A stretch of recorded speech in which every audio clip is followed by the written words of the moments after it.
कामचोर बहू। कांता बहन की दो बहुएं थी, बड़ी कल्पना और छोटी प्रिया।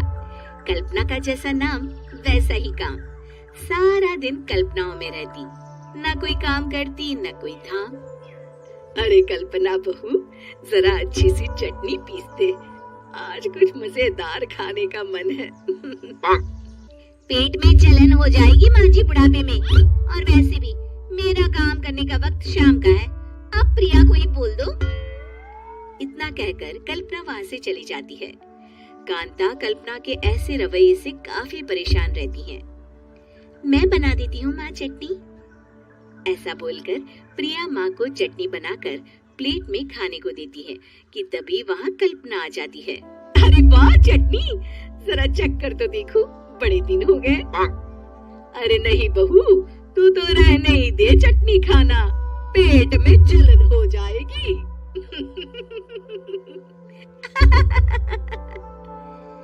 इतना कहकर कांता और प्रिया दोनों हंसने लगते हैं। कल्पना सारा दिन या तो मोबाइल में यूट्यूब देखती या फिर सोती रहती। उसका कमरा भी बिखरा और गंदा रहता। एक दिन कल्पना का पति अशोक उससे कहता है, अरे कल्पना, जानवर भी उस जगह को साफ कर लेता है जहाँ वो बैठता है, तुम तो इंसान हो, कैसे इतने गंदे कमरे में रह लेती हो? देखो सारा सामान यहाँ वहाँ बिखरा पड़ा है। ज्यादा अपनी माँ का बोल ना बोलो। हाँ, कमरा तुम्हारा भी तो है, गंदा लग रहा है तो साफ कर लो। पता नहीं तुम्हारे साथ मैं कैसे जिंदगी बिताऊंगा। इतना कहकर अशोक वहाँ से चला जाता है। कल्पना बस खाना खाने कमरे से बाहर आती और फिर से कमरे में चली जाती। इससे कांता बहन काफी परेशान रहती। एक दिन प्रिया कांता से कहती है, माँ, मैं सारा दिन काम करके थक जाती हूँ, आप कल्पना दीदी से कहिए ना कि सुबह और शाम का काम बांट ले, मैं तो अब सिर्फ एक वक्त का ही काम करूँगी। हाँ। अरे तू वो भी ना करना, एक बहू तो कामचोर थी ही, दूसरी भी आ गई काम ना करने के बहाने लेकर। तभी वहाँ प्रिया का पति रमेश आ जाता है। माँ, मैं देख रहा हूँ भाभी कोई काम नहीं करती, प्रिया सारा दिन घर और रसोई का काम करती है, अब कुछ करो ना माँ।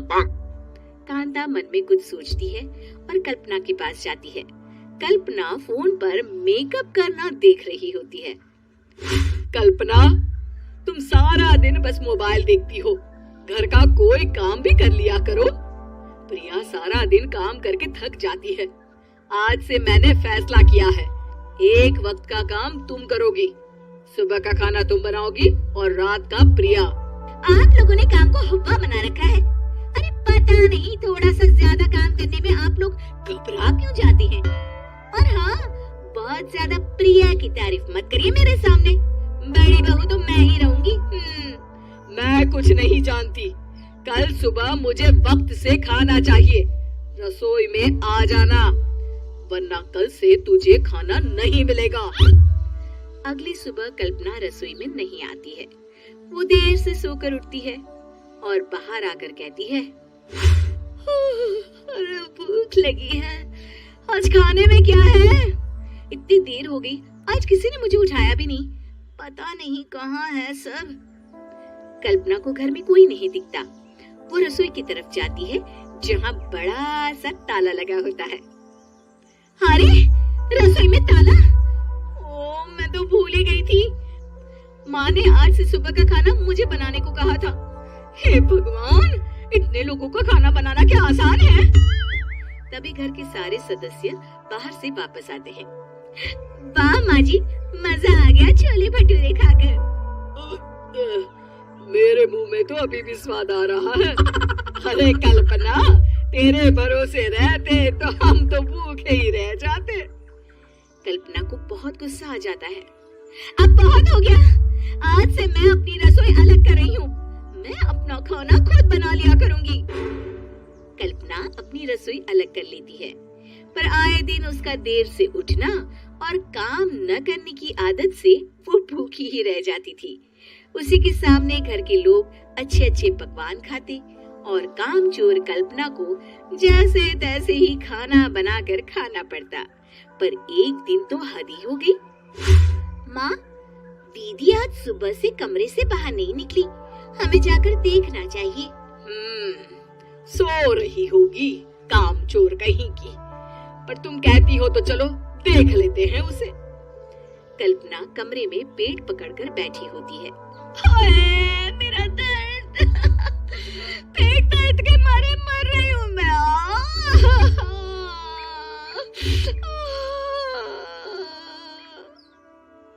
अरे दीदी, क्या हुआ? पेट में दर्द क्यों हो रहा है? डॉक्टर को दिखाया आपने? माँ, कल्पना खड़ी होती है और माँ जी के पास आती है। मुझे माफ कर दीजिए, अब से मैं सारे काम में मदद करूंगी, कभी आलस और काम चोरी नहीं करूंगी।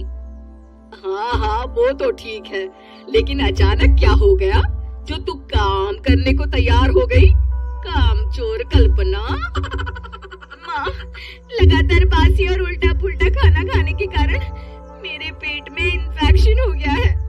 काम ना करना पड़े इसलिए मैं 2 दिन का खाना एक दिन ही बना लेती थी। बासी और खराब खाना खाने के कारण लेने के देने पड़ गए। पेट में दर्द हो रहा है। चलो अच्छा हुआ, देर आए दुरुस्त आए।